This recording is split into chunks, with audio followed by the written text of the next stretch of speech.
నాకు బుద్ధి లేదు ముందు గంటలు గంటలు కష్టపడి చేసి ఎంతో ప్రేమగా చేస్తూ ఉంటాను కదా! ఆ టైంలో మాత్రం మా వారికి అస్సలు నచ్చదండి.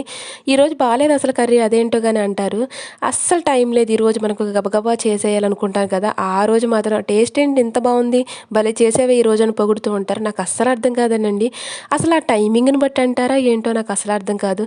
అదేంటోనండి 4 అవర్స్ కష్టపడి చేస్తాం. అలా ఇలా చేస్తాం కదా! అప్పుడు మాత్రం అస్సలు నాకైతే గుర్తింపు రాదు.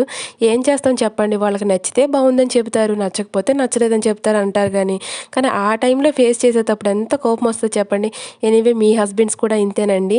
మా ఇంట్లోనే ఇలా ఉంటారా? అసలు చెప్పేయండి. ఎనీవే సింపుల్‌గా ప్రిపేర్ చేశాను కదండీ! వట్టి తొణుకుల కర్రీ అసలు ఎంత టేస్ట్ బావుందో తెలుసా అండి?